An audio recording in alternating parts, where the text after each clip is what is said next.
kalangan umum untuk jadi bagi semua unsur baik itu dari remajanya, Ikhwan Ahmad, juga untuk anak-anak dan sekaligus untuk bapak-bapak dan ibu-ibunya, yaitu acara ini Talkshow. Ini Talkshow itu singkatan dari inspirasi yang ilmu yang diadakan. Alhamdulillah pada Talkshow perdana ini kita sudah kedatangan narasumber, alhamdulillah jauh dari Kalimantan ya.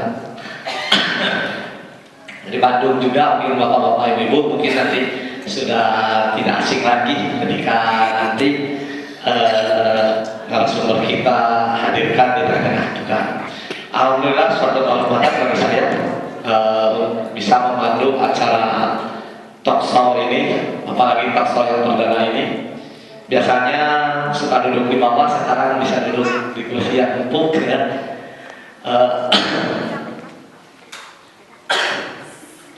Bapak-bapak ibu sekalian, sebelum kita ke narasumber, kita ada dulu slideshow foto-foto dokumentasi kegiatan Kazama Amtal. Itu mungkin nggak tahu itu dari tahun berapa ya. Mungkin dari angkatan-angkatan yang sangat lampau terdahulu sampai ke angkatan sekarang. Mari kita saksikan sejenak tayangan berikut ini. Silakan.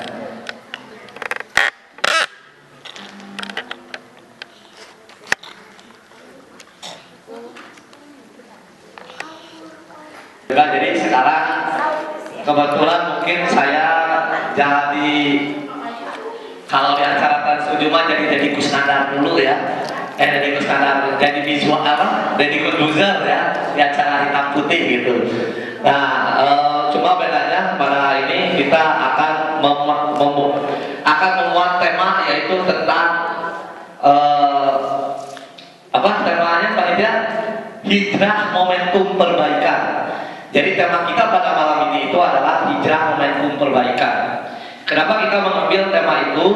Karena kebetulan belum lama kita sudah memasuki tahun baru Islam ya, tanggal 1 Muharram 1430 Hijriah. Tadinya kami ingin mengadakan itu ketika pas acara tahun barunya, karena ada beberapa hal kondisi teknis yang tidak memungkinkan, sehingga acara live show ini hanya baru bisa ditayangkan pada malam ini mungkin ya.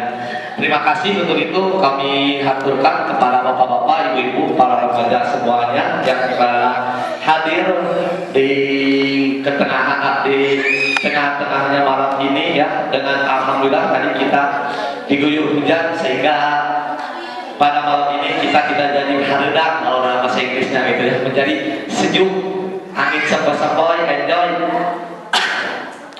Pas ya lah kalau dulu mah.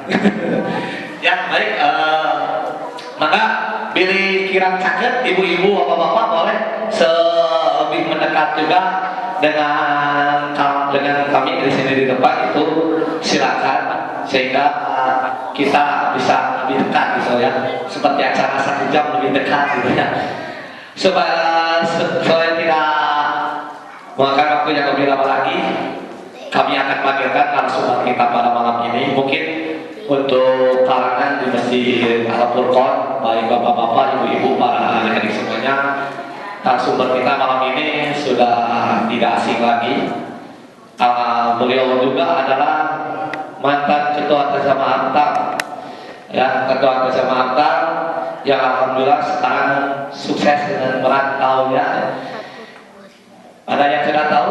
Mungkin sudah disebar ya di iklan-iklan waktu kemarin di RCTI, di NTV dan lain-lain ya. Ketika ada seringan ketika film GGS iklan, nah itu ditayangkan itu iklannya ya, iklan ini Talkshow ya gitu. Jadi pada malam ini mungkin kita bisa nonton dulu Tansu dan Ajalnya ya, ibu-ibu bapak-bapak, kita mengikuti dulu acara ini Talkshow ya gitu dengan Kazama Amtal. Baik, kita panggilkan aja narasumber kita pada malam ini. Tadinya kita akan menghadirkan 2 R, namun karena ada halangan sehingga kita hanya menampilkan 1R gitu ya, 1R. Kita panggilkan saja Kang Randy Gunardi ya, bangga kami persilakan. Tarik ya. Alhamdulillah, narasumber kita sudah transit kemarin ya di bandara. Alhamdulillah, terima kasih. Mana? Sebentar saya dulu, Kang Edi. Kos lagi Kang Edi, lengkap. Atas. Mungkin karena kita beda suku negara sehingga kita berdialognya bintang-bintangnya bahasanya gado-gado aja karena makanan orang Sunda asal karena seperti sok karedok sareng lotek jadi bahasanya kita gado-gado aja kan jadi ya. Tapi saya nggak bisa bahasa Arab. Bisa sekedik-sekedik. Oke, silahkan Bapak kan tadi. Oh tadi. Yang dibahas alhamdulillah ya. Transit di mana tadi? Di biasa di Jeddah. Alhamdulillah ya. Kemacet itu kan namanya. Ya. Mungkin Kang Edi ini Bapak Ibu sekalian. Oke, ini salah satu sosok remaja yang saya kagumi gitu Kang Edi ya. Ya. Karena sutradara saya juga gitu ya ketika saya dulu waktu SD saya mulai ikutan teater itu ketika kelas 3 SD mungkin ya. Itu dulu sama Kang Randy disutradarai itu drama si Udin Maninggopa gitu ya judul-judulnya ya ingat-ingat sore itu gitu. Terus yang paling pertama itu mungkin drama Palestina sama Israel ya ada ketika itu tampil di Citamia sama di ini. Nah alhamdulillah Kang Randy itu setelah sekian lama jarang bertemu paling kita suka bertemu ketika lebaran ya. Sekarang kita bisa datangkan di tengah-tengah malam yang sejuk ini ya di Masjid Al-Furqan ini sengaja khusus kita undang oleh promotornya itu dari sebulan yang lalu gitu. Ini kalau karena ini acara ini talk show ini harus datang gitu. Acara ini kalau karena ini akan disiapkan oleh 50 stasiun TV gitu mancanegara gitu. Dari alhamdulillah Randy datang pada malam ini maka Kang Randy mungkin ada yang belum masih rambut-rambut masih penasaran sepintas untuk perkenalan dulu karena ada peribahasa tak kenal maka tahu gitu jadi harus perkenalan dulu maka iya Bismillahirrahmanirrahim. Assalamualaikum warahmatullahi wabarakatuh. Innal hamdalillah nahmaduhu wa nasta'inuhu wa nastaghfiruh wa na'udzu billahi min shururi anfusina wa sayyiati a'malina may yahdihillahu fala mudilla lahu wa may yudlil fala hadiya lahu. Asyhadu an la ilaha illallah wahdahu la syarika lahu wa asyhadu anna Muhammadan abduhu wa rasuluh.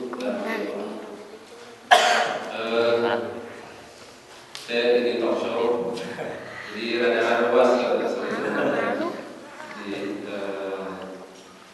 dibilang menghubungi hari ini coba siapin orang bikin ini talk show ya malam minggu dan materinya apa? Materinya tentang hijrah pemuda tentang remaja gitu coba harus apa ya nih pasti pesertanya itu SMP SMA. alhamdulillah hari itu alhamdulillah Masya Allah itu kan ternyata betul remaja 50 tahun. ya mungkin bapak-bapak ibu di sini juga pernah Ya, jadi alhamdulillah kita sengaja ya ada kalau masuk gitu. Jadi yang dipersiapkan sebetulnya saya ada slide-nya kita sedang ada apa dengan sini ya. Itu siapa?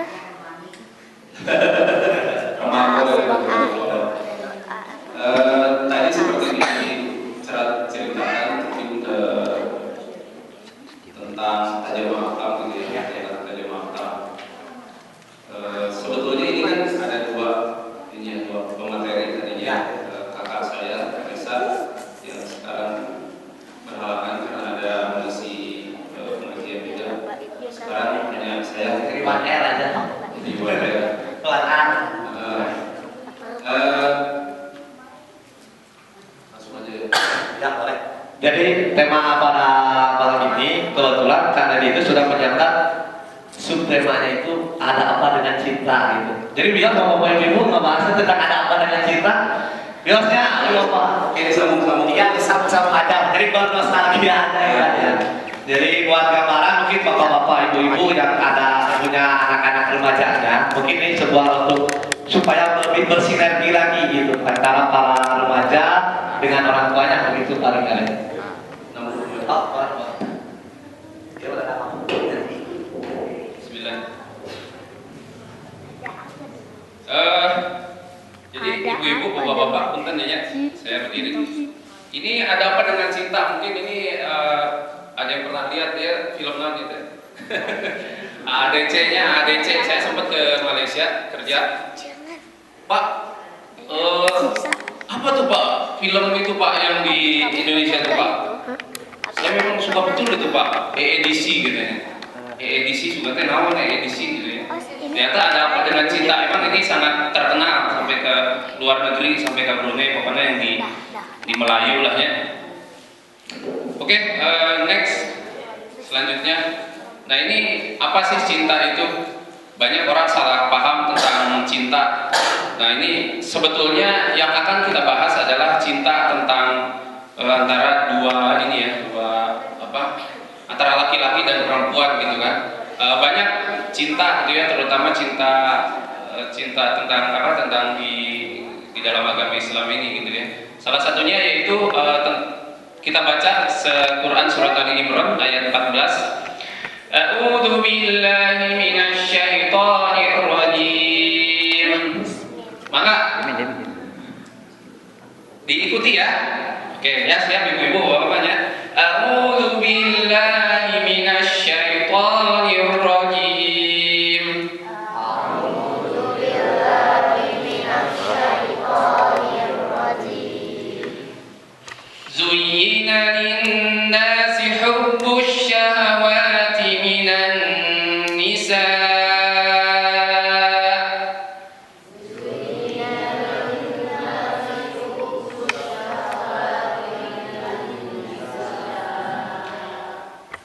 Minan nisa'i wal banina wal qanatiril muqantarati minadh dhahabi wal fiddah. Enggak.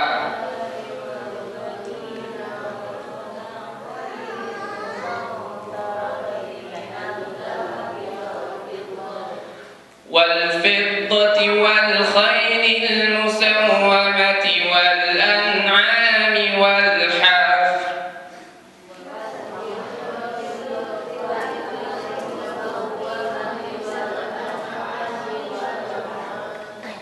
Dzalika mata'ul hayatid dunya wallahu 'indahu husnul ma'ab.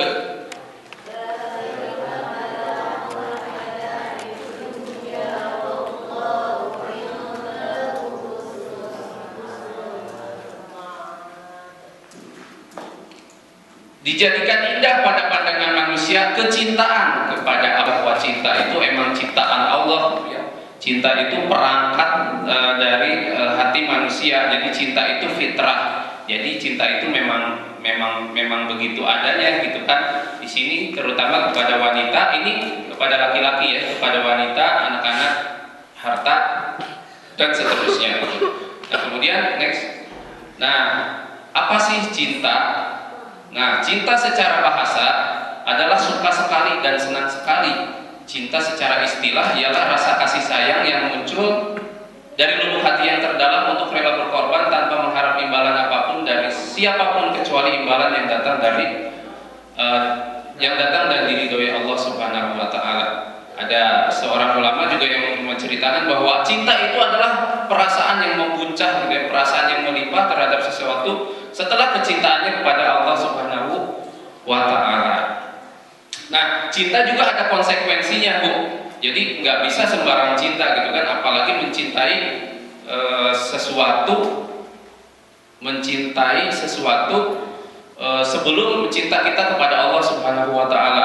Nah, ini dia ayat selanjutnya nih di Al-Qur'an surat At-Taubah At-Taubah ayat 24. Jika bapak-bapak, maksudnya para pembesar dan nenek moyang, anak-anak, saudara-saudara, istri-istri, kaum keluargamu, harta kekayaan yang kamu usahakan, perniagaan yang kamu khawatirkan kerugiannya, dan tempat tinggal yang kamu sukai lebih kamu cintai daripada mencintai Allah dan Rasulnya, maka tunggulah sampai Allah mendatangkan keputusan azab atau siksaannya. Dan Allah tidak memberi petunjuk kepada orang-orang yang fasik. Saya kira tidak perlu ditafsirkan, ini sudah jelas bahwa cinta kepada Allah Subhanahu wa taala itu harus didahulukan.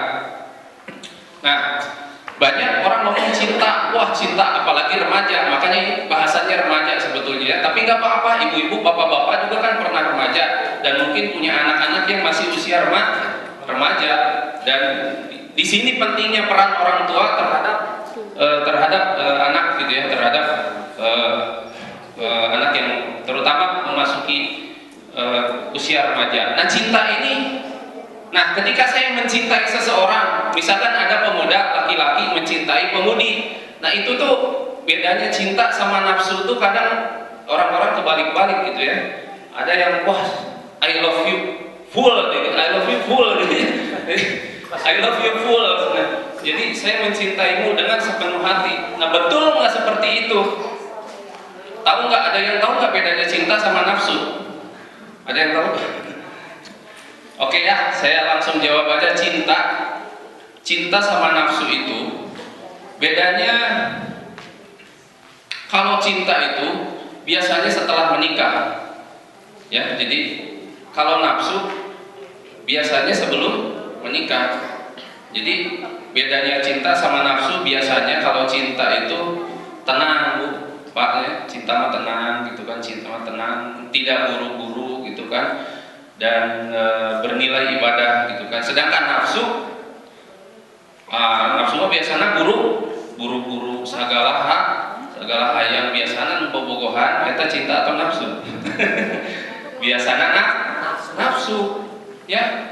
Contohnya kieu we, semisal orang sedang berpuasa ya, misal orang sedang berpuasa, init ka pasar dititah ku emak keur nyieun kolak. Ningali ka pasar itu ya, dilieu sebelah dia. Ningali teh aya naon? Aya kolak pisang. Sagala hoyong ningali, terus sebelah kanan aya nasi bakar gitu ya. Terus sebelah gitu deui aya gurame goreng gitu. Waduh. Nuju puasa mah eta teh si nafsu makan tehnya sagala hayang dimakan gitu. Sagala hayang dimakan. Tapi ketika kita sudah berbuka, baru saja kita meneguk air gitu kan. Bismillah, glak, minum air. Ya. Kurma 3 biji, tos wareg teu hayang anu tadi teh naon? Kolak cau, terus misalkan gurame goreng gitu kan, nasi bakar teh udah nggak mau gitu kan. Begitu juga orang yang pacaran, nu bobogohan biasanya gitu, ya buru-buru, segala yang gitu kan. Ari nu tos nikah mah kalem we, tos buka puasa.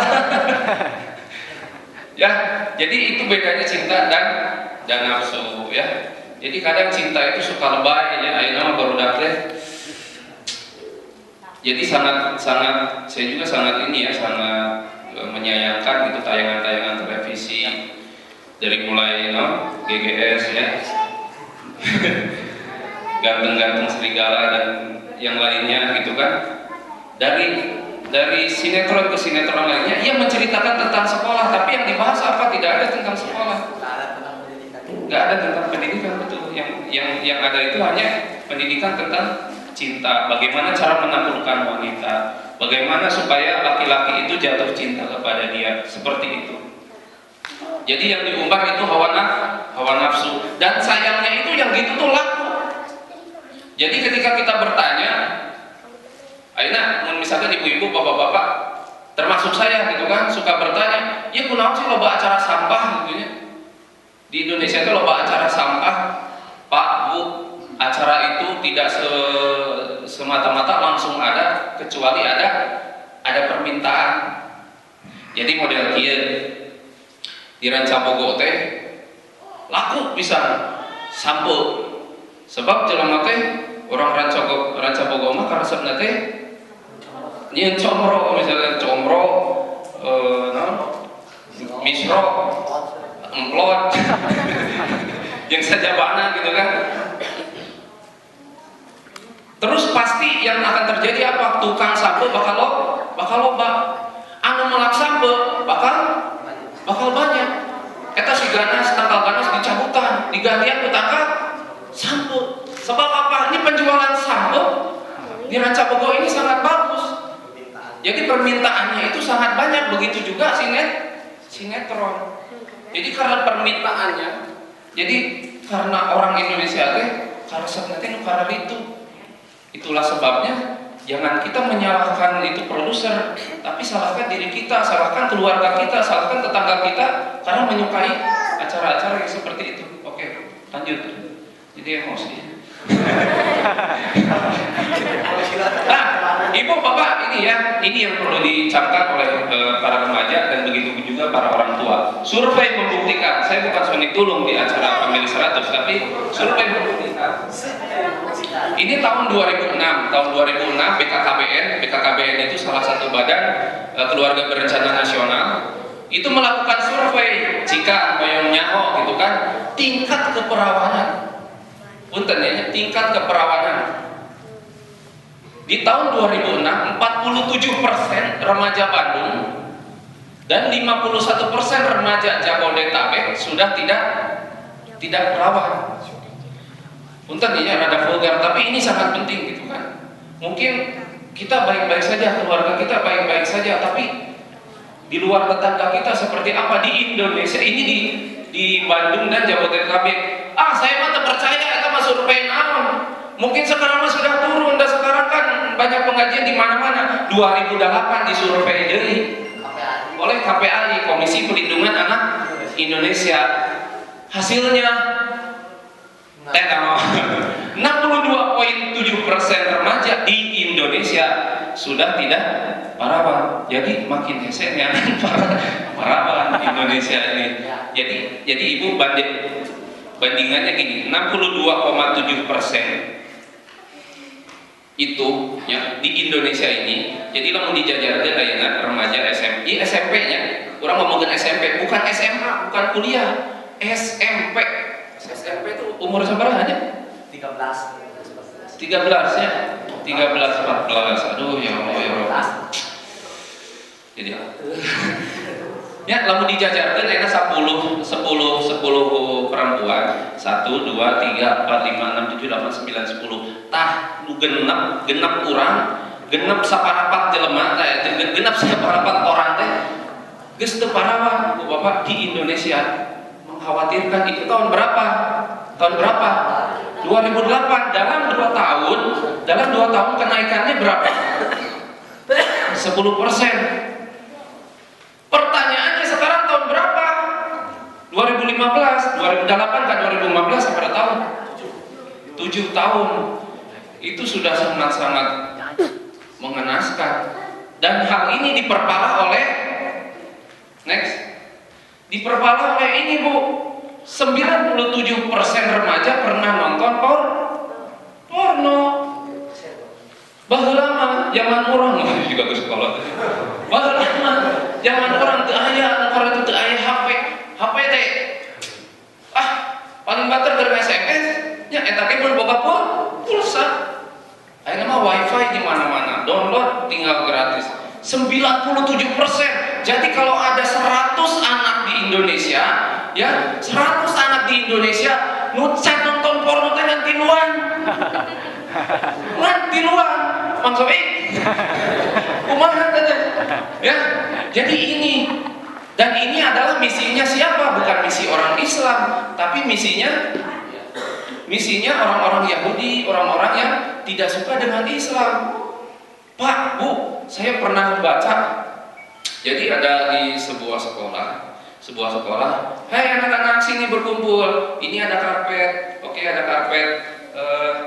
Kemudian kemudian ditaruh sama si ibu ini, sama si ibu guru, anak-anak bagaimana caranya kalian untuk ieu teh Qur'annya ku anjeunna, Qur'an teh disimpan di atas karpet. Oke, anak-anak semuanya berdiri di luar karpet. Oke, siap. Oke.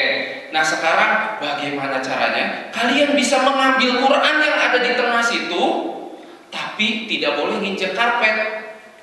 Harulangnya jika ibu-ibu jeung bapak-bapak itu kumaha calana? Kumaha calana? Gitu ya. Kumaha calana? Ayo papungu gurah. Tidak berhasil. Ayo nu make coba ngajlem. Tapi ketincak akhirnya tidak bisa akhirnya cek ibu guruna kumaha. Begini caranya. Gampang. Si ibunya teh kemudian dia berjongkok, kemudian dia mulai menggulung karpetnya dari samping, digulung. Katincak teh karpetnya, jadi digulung dan akhirnya si ibu itu dengan gampangnya mengambil Quran yang ada di tengah-tengah karpet dan seketika itu semua pun terperangah, anak-anaknya pun, oh iya ya. Jadi begitu Pak, Bu, adik-adik, kakak-kakak, bagaimana caranya mereka menghancurkan Islam? Mereka menggulung dari samping, mereka nggak akan berani menyatakan perang dengan Islam, gitu kan? Mereka tidak akan berani menyatakan perang langsung dengan Islam, nggak akan berani karena mereka tahu jumlah mereka sedikit. Dan kita itu paling sensitif, Pak, Bu, ya.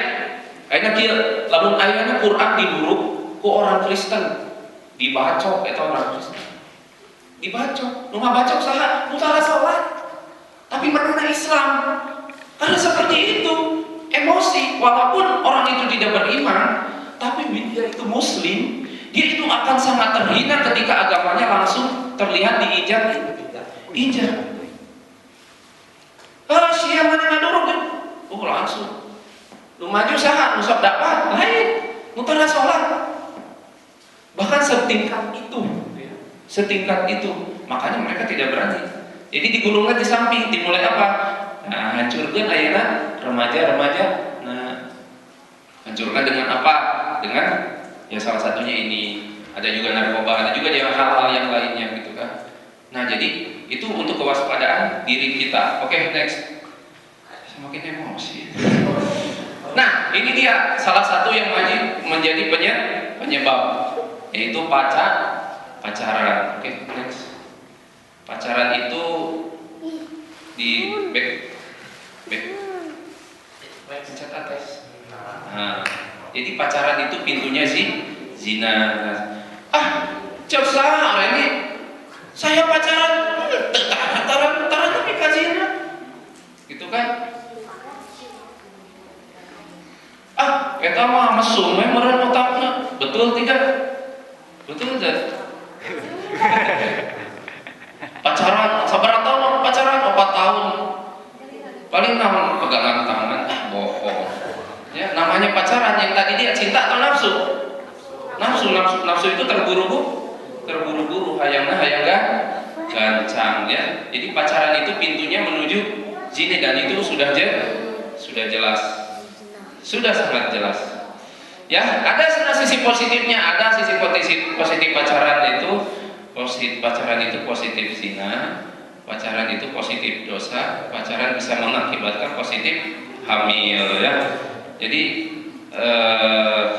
ini sebetulnya buat remaja, makanya yang seperti saya ini. Tapi bagi kita yang sudah menikah, yang sudah menjadi orang tua, ini juga bisa menjadi pembelajaran.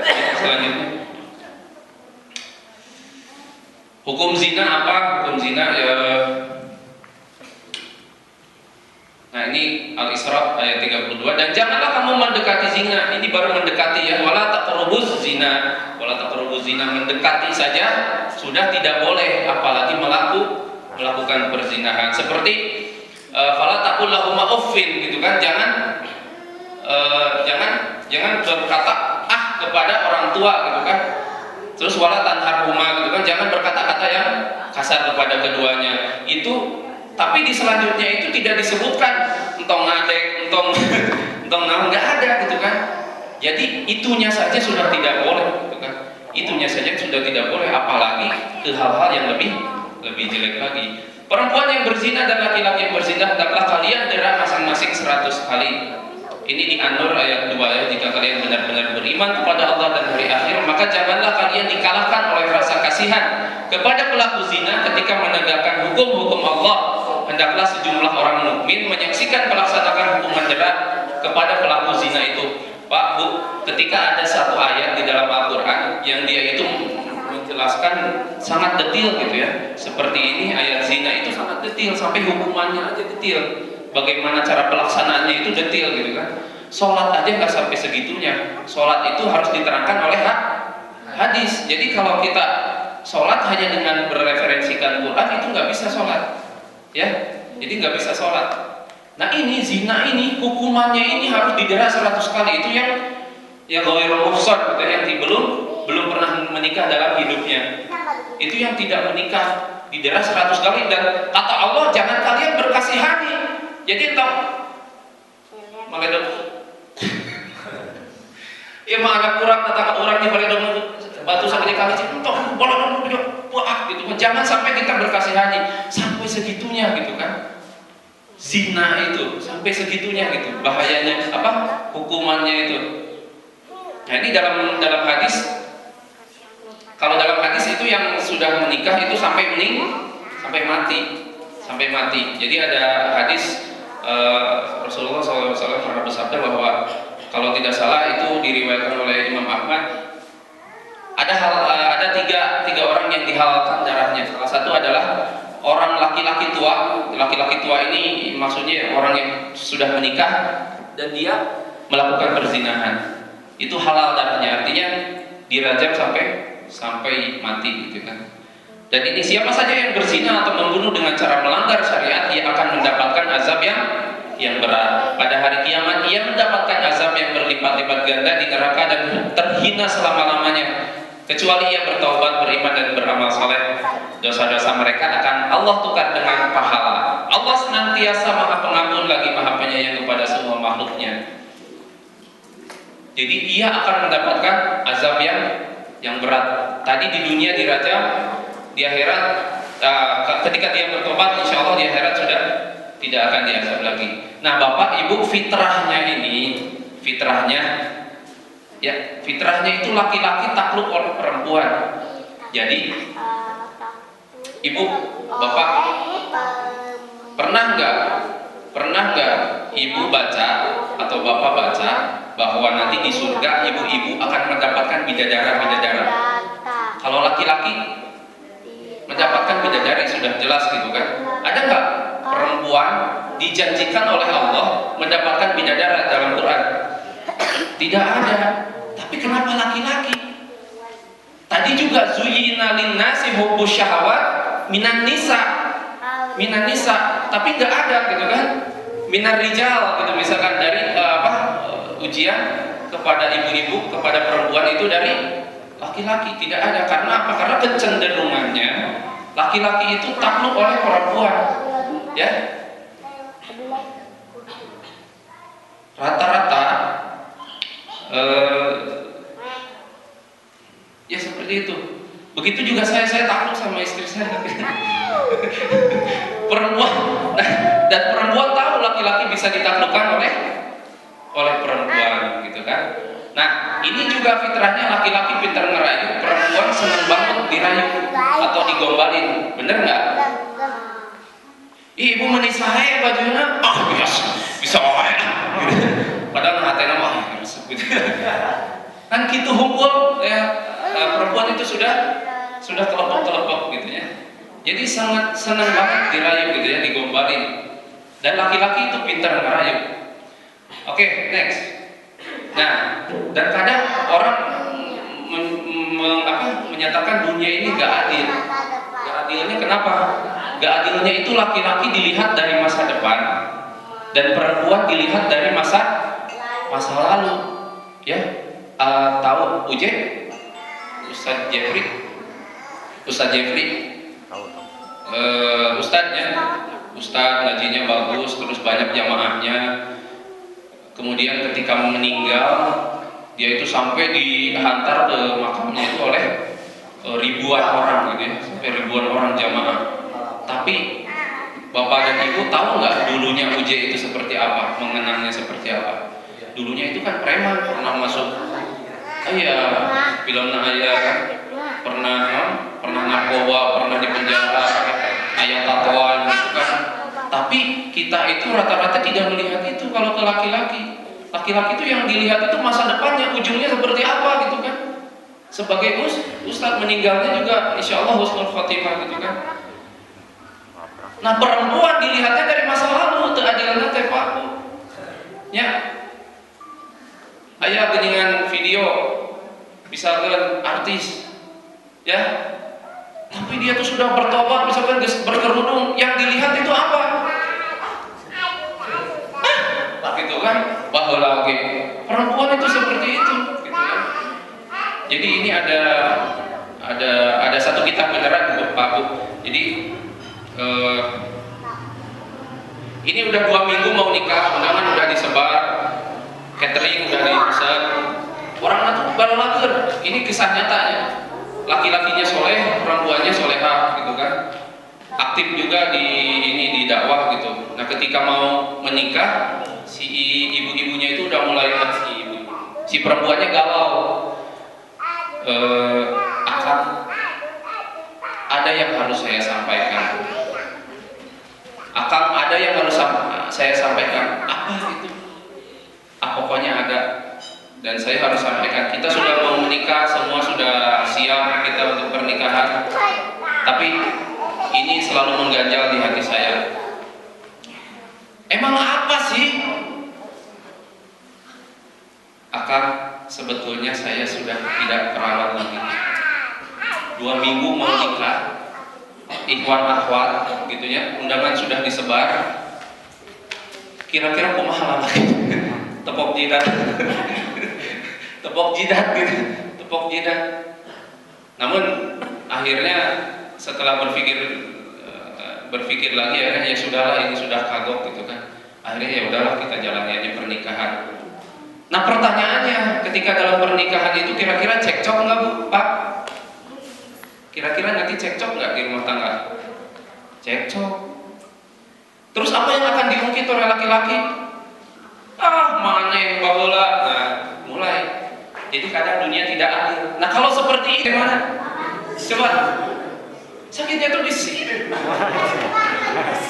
Di sini. Jadi next, ya tidak semuanya harus dicoba gitu kan. Tidak, ini perhatian buat kita. Nah, buat adik-adik misalkan, atau ini buat ibu-ibu yang punya anak remaja, tidak semua harus dicoba gitu ya. Di antaranya 2, narkoba dan seks. Itu tidak boleh ada coba-coba gitu ya. Tidak boleh ada eksperimen. Ya selanjutnya. Di sini ada yang belum nikah, siapa? Bentar.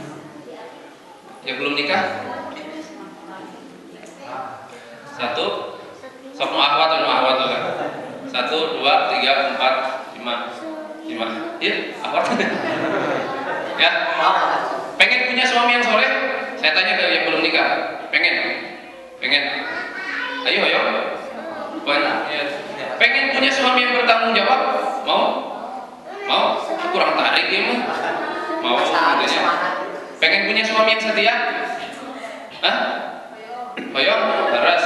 Nah, jawabannya yang kayak gini nggak mungkin didapatkan lewat pacaran. Gak mungkin, benar. Karena apa? Sebelum menikah saja dia sudah berani bermaksiat kepada Allah Subhanahu Wa Taala. Terus apa yang menjamin laki-laki itu tidak bermaksiat kemudian ketika dia setelah menikah? Benar nggak? Sebelum nikah aja dia sudah berani bilang I love you, I need you, I miss you, Pul. Kebetulan Epul namanya. Dia Pul. Dia saja sebelum menikah saja sudah berani bilang seperti itu, apalagi nanti sudah menikah. Mungkin nanti keselingkuhannya dia juga bilang gitu juga, bahwa juga aing gitu. Apa yang menghalangi aing untuk tidak berlaku seperti itu? Gitu ya. Jadi seperti itu. Ya selanjutnya. Jadi bagaimana caranya temukan cinta dalam pernikahan? Kalau masih belum ketemu jodohnya, bagaimana tuh? Ya kita harus sabar, betul tidak? Ya, ada di Ali Imran ayat 200. Kemudian kita saum ya. Saum itu sudah jelas ada di muttafaqun alaih hadisnya sebagai benteng. Jadi di situ ya ayuhas syabab gitu kan, bukan ya ayuhan nas, bukan ya ayyuhalladzina amanu, bukan hai orang-orang yang beriman, bukan ya ayyuhalladzina ya ayyuhal muslimun, tapi ya ayuhas syabab, wahai para pemuda. Ya, wahai para pemuda, menikahlah kalian. Tapi kalau belum mampu, bentengi diri kalian dengan saum. Nah, kemudian dekatkan diri kepada Allah. Ibu, ya adik-adik gitu ya, yang punya ini siapa yang punya hidup kita? Allah. Yang menciptakan wanita-wanita siapa? Gila. Allah, betul sekali ya. Subhanallah. Yang membolak-balikan hati siapa? Allah ya. Jadi kalau Agila ngincar saha, ya Allah, amba mohon kepadamu ya Allah, balikan hatinya supaya dia suka kepada saya ya Allah. Atau kalau tidak ya Allah, saya memaksa. Jadi dekatkan diri kepada Allah. Allah yang membolak-balikan hati, ya kok yang muqallibal qulub gitu ya. Terus ya gitulah. Pokoknya mendekati aja Allah gitu ya. Istikharah gitu kan, jangan ya Allah lamun pokoknya mau kudu jadi kasih eta gampang gitu. Pokoknya mau kudu jadi kasih eta, karena Allah yang Maha tahu mana yang lebih baik untuk kita ya. Dan ini yang penting nih, pantaskan diri kita. Yaitu ada di Quran surat An-Nur ayat 3. Ada yang bisa bacakan? An-Nur ayat 3. Ya. Pokoknya intinya laki-laki pezina untuk wanita pezina, laki-laki yang baik-baik untuk wanita yang baik-baik juga. Jadi Allah itu gak akan salah ngajodohkeun gitu ya. Laki-laki baik itu untuk wanita yang baik. Jadi mungkin ibu bapak ketika menikah, geningan seru aja kurang geningannya kelakuan nanti. Kadang ada seperti itu ya. Geningan seru. Itu karena Allah tuh ya sudah menjadikan seperti itu. Jadi kalau kita ingin mendapatkan istri baik-baik, ya kita harus menjadi laki-laki yang baik-baik. Jadi kata Marga Teguh, sahabat Indonesia yang super. Jika Anda menginginkan, jadi harus baik-baik. Kita dulu yang baik, ya, insya Allah. Sudah, next. Apalagi? Nah, peringatannya ini ya, menikah dapat mencegah kegalauan, menghilangkan pusing kepala, mencegah perbuatan zina, melestarikan keturunan dan memelihara silsilah, memudahkan dalam mencari rezeki, merasakan ketenangan dan ketentraman jiwa. Ini sudah dijanjikan oleh Allah Subhanahu wa taala di surat Ar-Rum ya, sering dibaca kalau ada orang akad nikah ya. Jadi untuk menurunkan sakinah gitu ya. Sakinah itu apa? Ketenangan dalam jiwa. Nah, kalau udah nikah tapi malah tidak tenang, itu berarti ada yang salah gitu ya. Nah, terus apa? Carilah kekayaan dengan menikah, karena Allah berfirman, "Aima kerjanya remaja dengan remaji." Carilah kekayaan dengan menikah karena Allah berfirman, apabila mereka fakir maka Allah akan memberikan kekayaan kepada mereka dan karunia-Nya. Tapi ada orang can boga duit atau kumaha? Kalau orang mah can boga duit, kudu ngadakeun heula itu, kudu ngajual heula imah, kudu ngajual heula sapa? Kudu ngajual heula munding. Oke, kita hitung itu. Next. Ya, ini janji Allah gitu ya. Nikah nunggu mapan. Rumah ya hayang orang pokoknya geus nikah teh. Sebelum nikah kudu boga imah heula. Imah hargana 350 juta. Terus hayang boga mobil heula pokona mah. Mobil 150 juta. Resepsina teh kudu alus, kudu di gedung. Sabaraha hargana 100 juta. Total 600 juta. Ai gaji sabaraha 3 juta sebulan. Bisa nikah 600 juta dibagi 3 juta sama dengan 200 bulannya. Jadi kudu nungguan Lailatul Qadar. Jadi nungguan 16 tahun 8 bulan karena bisa kawin eta ge lamun teu dahar. Jadi 3 wah, ya apa ditabungkeun kan? Keur nikah gitu. Jadi puasa daun syarat nantinya. Terus lamun tegar puasa pagi-pagi minum energen 500 rupiah. Nah siang pakai Oki jelly drink untuk menunda lapar. Malam ngalah siralu. Nah itu. Nah bandingkan dengan nikah plan B. Ini plan B ya. Nikah sambil cari mapan, oke? Rumah 500.000 per bulan, kontrak, tidak masalah. Jadi kontraktor, ya. Mobil 10.000 per hari, oh enak, pakai supir, pakai angin gelembung, angkot, gitu ya. Resepsi 5 juta, acaranya di masjid pak, iya, aman. Apalagi sisi rancang, jadi tinggal nyium pak Cai. Ya? Makan 30.000 sehari pak, warteg, ya cukup berdua, ya. Apalagi beli beras sama itu apa? Garam beriodium. Total 6,7 juta, gaji 3 juta per bulan, jadi bisa nikah kurang lebih 2 bulan 7 hari sudah bisa nikah. Jadi nggak pakai nunggu lama. Itu sudah makan lagi ya. Ini kan nggak pakai makan. Ya, next. Oke, buat kamu yang jomblo itu sosok manusia mandiri, kemana-mana selalu sendiri. Sudah terlalu lama. Jomblo itu bukan berarti nggak laku pak, ya bu, adik-adik ya. Jadi jangan menjadikan image itu jomblo itu suatu penghinaan. Jomblo itu free, ya, free hati. Ya, Anda single enjoy aja daripada yang punya pacar galau terus. Ini aku rapopo, jomblo sampai halal, jos. Jomblo sampai halal, jos. Daripada couple tapi haram. Nextnya, ini jomblo tapi mulia, tidak apa sendiri dalam asmara asal selalu bersama Allah dan takwa. Subhanallah ya. Bisa jomblo menjaga keimanan lalu bertakwa sama Allah. Ya, sambil ikhtiar, sambil update status. Masih jomblo nih, WK. Ya. Mudah-mudahan dengan ini semua, dengan berniatkan itu Anda mendapatkan predikat ini JFS, jomblo fisabilillah ya. Jadi bukan hanya jihad fisabilillah, tapi jomblo fisabilillah. Walaupun jomblo, walaupun sendiri, tapi hati sama Allah tuh dekat gitu ya.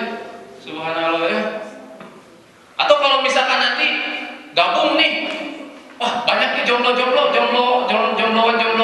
bisa gabung nanti di apa ada satu perkumpulannya next.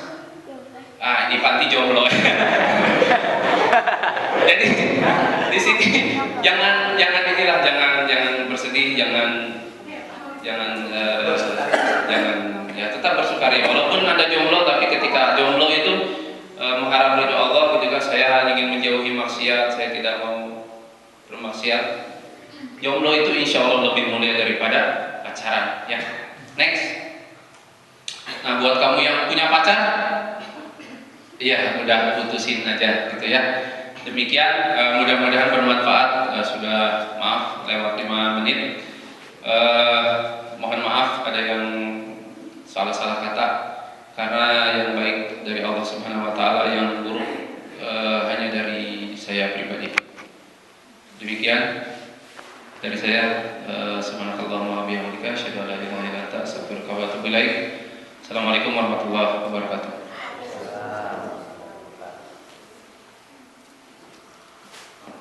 Ya, saya mulai surat pada Kang Renly yang telah menyampaikan ya pada malam ini, yaitu dengan temanya itu adalah dengan cinta. Mungkin mengingatkan kembali nostalgianya bapak-bapak sama ibu-ibunya. Mungkin sebelum kita akhiri acara ini, maka silakan baik bapak-bapak atau ibu-ibu barangkali ada yang mau ditanyakan seputar apa yang disampaikan oleh narasumber kita barusan, kami persilakan.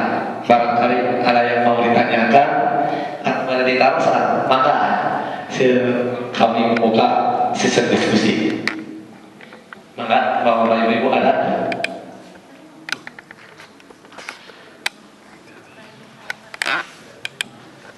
Ada.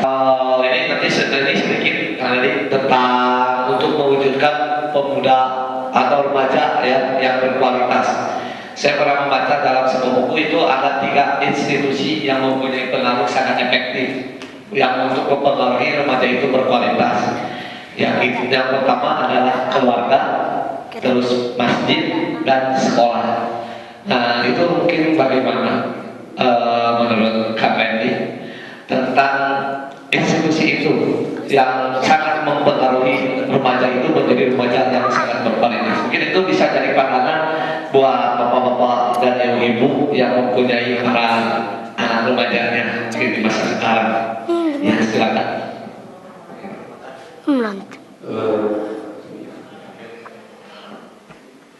Sedikit menambahkan mengenai masalah institusi. Jadi emang nggak bisa remaja itu tumbuh tiba-tiba langsung jadi soleh gitu, nggak bisa gitu kan, mimpi di siang bolong gitu ya.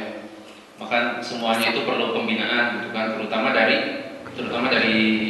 keluarga sendiri gitu kan. Jadi dari keluarga, lingkungan lah ya, lingkungan. Karena terus terang Bapak Ibu ini sedikit flashback gitu ya, sedikit flashback. Dulu saya sebelum masuk ke Ranca Bogor itu dulu saya di Bandung. Ini ada ibu saya, ada bapak saya di sini. Tahu betul kelakuan saya selama di Bandung seperti apa gitu ya. Jadi makanya alhamdulillah itu hijrah itu betul-betul ya, pindah ke sini itu momentum perbaikan, karena dulu tuh udah kacau balau gitu ya. Saya mulai merokok umur kelas 4 gitu ya, dan itu pun sembunyi-sembunyi gitu kan. Mungkin bapak ibu saya baru tahu sekarang.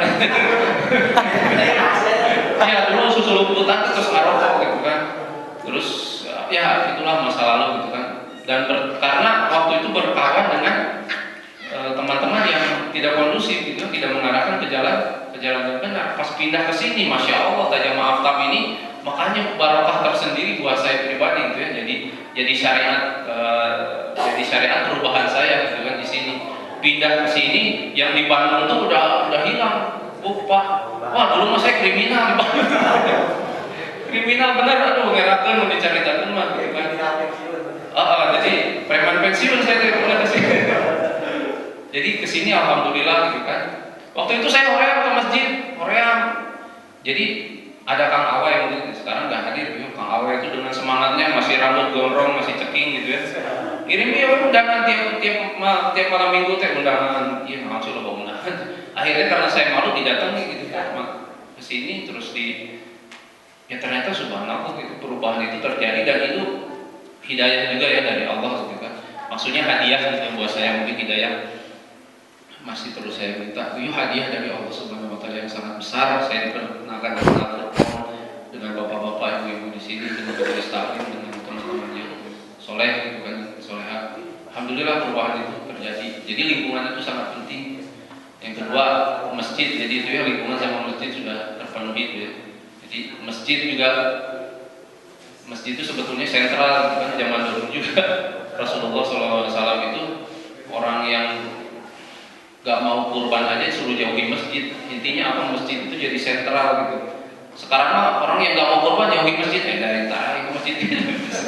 Jadi jauhi masjid udah bagus jauh gitu. Jadi masjid itu ya ini ibu bapak mudah-mudahan habis ini bisa mendorong anaknya memakmurkan masjid gitu ya. Cara di mana saja insyaallah.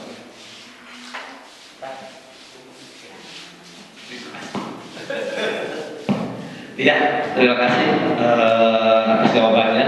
Mungkin silakan barangkali ada yang ditanyakan sekarang dari bapak ibu, mangga.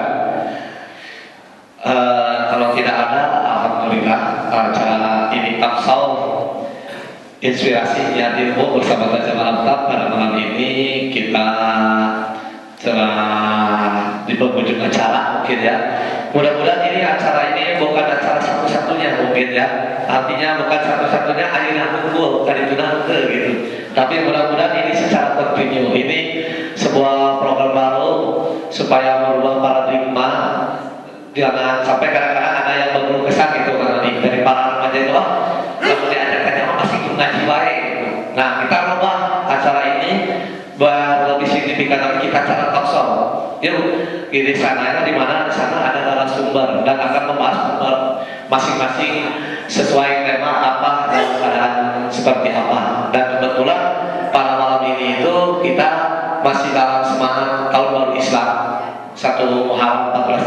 Hijriah, sehingga kita mengambil temanya itu hijrah momentum perbaikan. Semoga yang hadir pada malam ini, bapak-bapak, ibu-ibu, dan para remaja semuanya, kita bisa mengambil apa yang tadi disampaikan oleh narasumber kita, itu ilmu yang bermanfaat dan pengalaman yang sangat berharga. Dan mudah-mudahan kita semua bisa menjadikan hijrah ya, momentum perbaikan pada diri kita masing-masing untuk kedepannya setelah di tahun baru Islam ini. Mudah-mudahan kami dari Kajawatan mudah-mudahan tetap bisa menjadi sebuah wadah untuk para remaja, para pemuda-pemudi ya, untuk bisa berorganisasi dan bisa menuntut ilmu di Masjid Al-Furqan ini. Jadi silakan, mudah-mudahan para bapak-bapak, ibu-ibu yang mempunyai para remajanya, mudah-mudahan bisa lebih memacu lagi perubahan momentum ya di tahun baru Islam ini.